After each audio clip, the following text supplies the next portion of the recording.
পরিশ্রম এবং আন্দোলন ধারাবাহিকতা বজায় থাকতে হবে।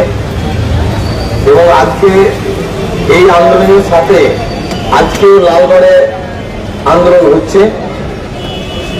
পশ্চিমবঙ্গের বিভিন্ন প্রান্ত থেকে বিভিন্ন বিদ্যালয় থেকে শিক্ষক এসেছেন। আন্দোলনের গতিমুখ, গতিধারা এবং কৌশল একদিন বিদ্যালয়ে পৌঁছে যাবে।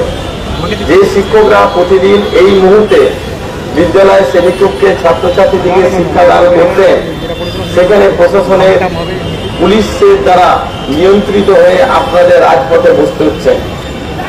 চাকরি কতটা ফিরে পাবেন এটা আমরা বলতে পারবো না, কিন্তু এটা বলতে পারবো যে এই লড়াইটা সঠিক এবং ন্যায়। ইতিহাসের জন্য প্রস্তুত থাকতে হবে। এই ধরনের অন্যায়কে বর্তমানে সমাজের যে সমস্ত বিবেকবান মানুষ আছেন, বিভিন্ন পেশাতে তারা চাকরি করছেন, সেটা হতে পারে কোনো আইনজীবী, কোনো হতে পারে ডাক্তার, কোনো শিক্ষক, কোনো সাধারণ মানুষ আগামী দিনে শিক্ষকতা করবেন, কর্ম করবেন। সকলের কাছে একটা বড় প্রশ্ন, যে কোনো পেশার মানুষ যদি সঠিকভাবে চাকরি করার পর তার সন্তান যদি তার কাছ থেকে কেড়ে নেওয়া হয়, তার সম্পদকে যদি কেড়ে নেওয়া হয়, তার অধিকারকে কেড়ে নেওয়া হয়, এটা দেশের স্বাধীনতার জন্য যেমন মানুষ সার্বভৌমত্বের লড়াইয়ের জন্য আত্মবলিদান দিয়েছে, এই চাকরির দিনে ফিরে পাওয়ার জন্য শুধু চাকরি ফিরে পাওয়া নয়, এটা অধিকারকে ফিরে পাওয়ার জন্য মানুষ একদিন সংগ্রামে ডাক দেবে। সেটা হচ্ছে দ্বিতীয় স্বাধীনতা। আপনারা ভাবছেন না যে কোনো কিছু ভাঙচুর লড়াই করে ক্ষতি করে কোনো কিছু ফিরে পাওয়া যায়। ফিরে পাওয়ার জন্য মানুষের মনে আত্মবলিদান এবং আত্মবিশ্বাস একদিন ফিরে পাবে। এই আন্দোলনের যে মূল দাবি রাখা হয়েছে, সেই দাবিটা হচ্ছে যে আমরা যদি যোগ্য হয়ে থাকি, যে নিয়োগ সংস্থা, নিয়োগ আয়োগ, স্কুল সার্ভিস কমিশন যে সমস্ত এই সংস্থায় কাজ করছেন, এদের চাকরি যদি রিটার্নের পর বৈধতার প্রশ্ন আসে, তাহলে কেমন জায়গাটা দাঁড়াবে। আমরা অনুরোধ করব, পশ্চিমবঙ্গে শুধু স্কুল সার্ভিস কমিশনের দুর্নীতি নিয়ে যারা আজকে মামলা হয়েছে, শুধু এটা করা উচিত নয়। আগামী দিনের জন্য প্রস্তুত থাকতে হবে পশ্চিমবঙ্গের সমস্ত মানুষকে। পুলিশ রিক্রুটমেন্টে এবং জুডিশিয়ালে এই দুটো জায়গায় আঘাত মারতে হবে। দেখ কেমন মজা লাগে, আমরা সেটার জন্য প্রস্তুত থাকবো। পশ্চিমবঙ্গে শুধু শিক্ষক হয়েছে তা নয়, একটা প্রমাণিত দুর্নীতি ধরা পড়ে গেছে। যে ধরেছে সে দোষী, যারা ধরে এনেছে তারা বিচার করতে পারেনি, আর বিচার ব্যবস্থা সমস্ত দোষ অন্য কাঁধে চাপিয়ে দিয়েছে। আমরা চাইব যে সমস্ত নিয়োগে যদি পশ্চিমবঙ্গে স্বচ্ছতা হয়ে থাকে, তাহলে রাজ্য সরকার একেবারে নিষ্কুলঙ্ক, তারা পবিত্রতা পেয়েছে। যদি সমস্ত নিয়োগে দুর্নীতি না থেকে থাকে, অন্য সমস্ত নিয়োগে আমরা শুধু বাঁচার জন্য আসেনি, রাজ্যকে সংশোধন করতে এসেছি, শিক্ষা ব্যবস্থাকে পুনরুদ্ধারের জন্য এসেছি। এই রায়কে যদি মেনে নেওয়া হয়, তাহলে এই রায়কে কেন্দ্র করে আগামী দিনে যে কোনো নিয়োগ হবে, সেই নিয়োগে যদি 1% দুর্নীতি হয়, সেই দুর্নীতিকে সামনে রেখে আবার কিছু মানুষের ভবিষ্যৎকে কেড়ে নেওয়া হবে। তাই এই জাজমেন্টটা একটা নেগেটিভ জাজমেন্ট, এটা জাজমেন্ট না হয়ে পানিশমেন্ট হয়ে গেছে।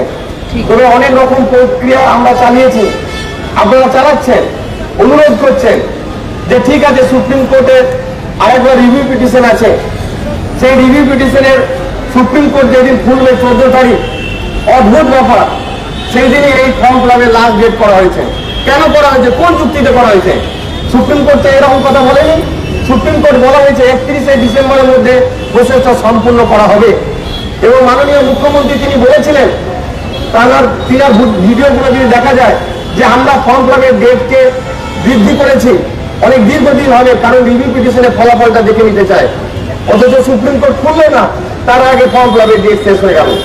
আমরা অনুরোধ করব, এই আন্দোলনের মাধ্যমে এবং আপনারা সুস্থভাবে গণতন্ত্রের পদ্ধতির মাধ্যমে মাননীয় মুখ্যমন্ত্রীর কাছে আবেদন করুন আরো দৃঢ়ভাবে যে ফর্ম ফিলাপের ডেটটা বাড়ানো হোক, 31শে জুলাই না 31শে ডিসেম্বর আগস্ট করা হোক।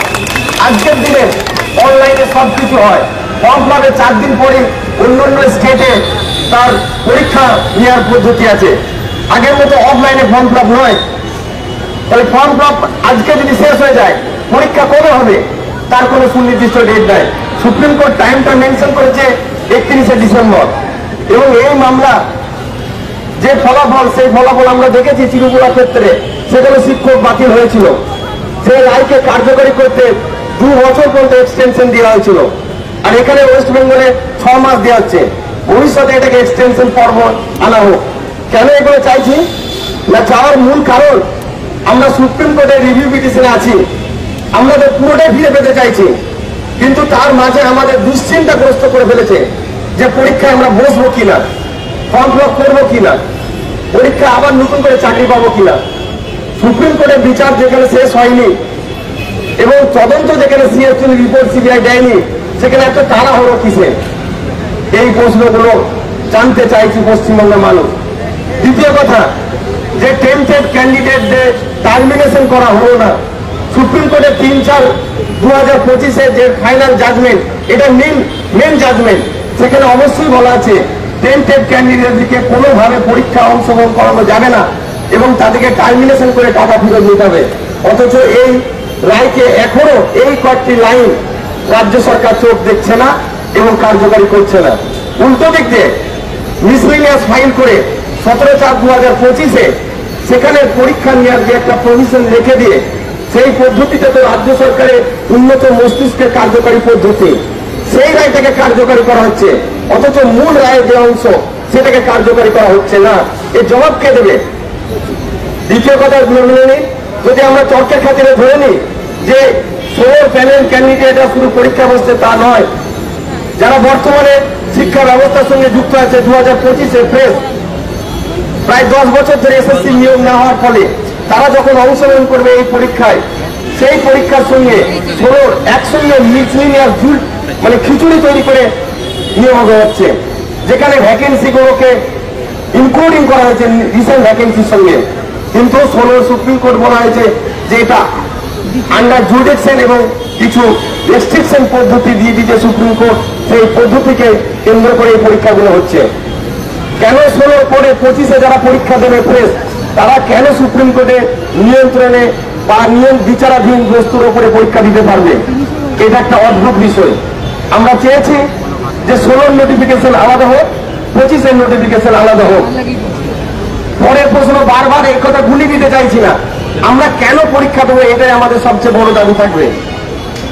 কিন্তু যদি পরীক্ষা দিতেই হতো, তাহলে এত জটিলতা কিসের জন্য? আবার আগামী 25 সালে না হয়ে 35 সালে কোনো না কোনো সময় সরকার মামলা করবে কেউ না কেউ।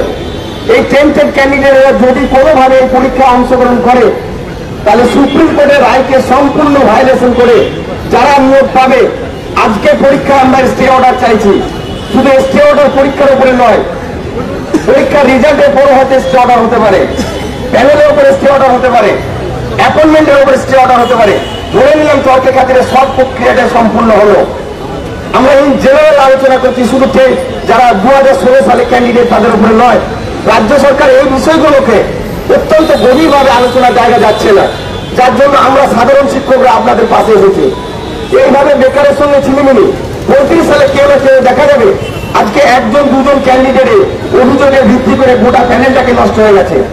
তো আগামী দিনে যদি টেন্টেড ক্যান্ডিডেটরা পরীক্ষায় অংশগ্রহণ করে, যেটা গতকাল হাইকোর্টের অবজারভেশনে উঠে এসেছে, তারা যে পরীক্ষায় বসতে পারবে না, তাদের বাধা দেওয়া প্রভিশনে কিন্তু কমিশনে যে নোটিফিকেশন বা পদ্ধতিগত হবে সেটা সিস্টেম করেনি আপলোড। সব পদ্ধতি ছিল এসএসসি যারা টেন্টেড ক্যান্ডিডেট তাদের সার্ভারে তাদের ডাটাগুলো আপলোড করে রেখে দিতে পারত। তারা যখনই পার্সোনালি ফর্মটা ফিল আপ করতো, তাদেরকে একেবারে দেখাতো অলরেডি এক্সিস্টেড টেন্টেড ক্যান্ডিডেট। না, এসএসসি যুক্তি কি আছে, ওরা ফর্ম ফিল আপ করুক, পাস করবে কিনা দেখবো, পাস করে গেলে বলবে ইন্টারভিউ প্যানেল আসছে কিনা দেখবো। কোন দিকে চলে যাবে, ঢুকে যাবে, তখন তার রাইট জন্মে যাবে, তখন কি হবে ভবিষ্যৎ? তাই আমরা প্রথম কথা, মহামান্য কলকাতা হাইকোর্ট এই নোটিফিকেশনকে যদি সংশোধন না করে স্টে দেয়, তাহলে আমাদের কাছে খুব উত্তম পন্থা। তবে আমরা আইনের কিছু বিষয় যদি অবজারভেশন করি, যেহেতু এটা সুপ্রিম কোর্টের নিয়ন্ত্রণ বিষয়, স্টে অর্ডারের জন্য কলকাতা হাইকোর্টে আনতে পারেন, আপনি পরীক্ষা নেবেন, তাড়াতাড়ি করে নিচ্ছেন আমাদেরকে। সুপ্রিম কোর্ট যেখানে বন্ধ হয়ে পড়ে আছে, সুপ্রিম কোর্ট 14 জুলাই খুলবে, আমাদেরকে 10টা দিন সময় দিন সুপ্রিম কোর্টে নর্মাল হিয়ারিং এর জন্য, তারপর আপনি ফর্ম ফিল আপ করুন। আর তৃতীয় কথা, যে ক্যান্ডিডেটরা টেন্টেড বা আনটেন্টেড ক্যান্ডিডেট ডিআই অফিসের যে অর্ডার দেওয়া হয়েছে এক্সেল সিটে, সেটা স্যালারি অর্ডার, রিক্রুটমেন্টের কোনো পার্ট সেখানে নয়। এসএসসি যেহেতু রিক্রুটমেন্ট করেছে, অদ্ভুত রাজনৈতিক খেলা খেলেছে এখানে। ডিআইডিকে যেটা দেওয়া হচ্ছে স্যালারি, সুপ্রিম কোর্টের তথ্য যখন দেওয়া হবে এটা কোনোভাবে অ্যাকসেপ্ট হবে না, কারণ ডিআইডি রিক্রুটমেন্ট করেনি। আপনাদের অনেকে মনে প্রশ্ন হতে পারে, অ্যাপ্রুভাল আছে, রেকমেন্ডেশন আছে, এটা রিক্রুটমেন্টের নেক্সট স্টেপ, স্যালারি আছে, তারপর আরো নেক্সট স্টেপ। যদি রিক্রুটমেন্ট স্বচ্ছ হয়ে থাকে, সেটা স্বচ্ছতার ভেরিফিকেশন রিপোর্ট একমাত্র দিতে পারে এসএসসি। যেই দাবিটা এখানে এসেছেন, প্রত্যেককে ক্যান্ডিডেট হিসেবে যেমন রেকমেন্ডেশন আছে, প্রত্যেককে এসএসসির উচিত যদি স্বচ্ছ থাকে, বিবেক থাকে, তাহলে ওরা প্রত্যেকে টেন্টেড ক্যান্ডিডেট নয়, আনটেন্টেড ক্যান্ডিডেট। এইরকম পার্সোনাল সার্টিফিকেট যদি আপনারা পেয়ে যান, কোনো না কোনো দিন পার্সোনাল দিয়ে আপনারা মামলা জিততে পারবেন, এই বিশ্বাসটা আছে। আসল লড়াইটা শুরু করেছেন টেন্টেড নয়, আনটেন্টেড ক্যান্ডিডেট। যদি পার্সোনালি কারো কাছে সার্টিফিকেট থাকে, তাহলে আপনারা আগামী দিনে সুপ্রিম কোর্টে রিট ফাইল করে নিজের চাহিদা বাঁচাতে পারবেন। এখন কালেক্টিভ লড়াই হচ্ছে, একদিন পার্সোনালি লড়াই হবে। পার্সোনালি জাজমেন্টকে, কালেকটিভ জাজমেন্টকে আমরা পার্সোনাল রিট দিয়ে মোকাবেলা করবো, সেই প্রস্তুতি আমরা নিচ্ছি। আগামী দিনে লড়াইয়ের জন্য দীর্ঘ মাঠ তৈরি হচ্ছে, জেলায় জেলায় বিভিন্ন আন্দোলন হচ্ছে।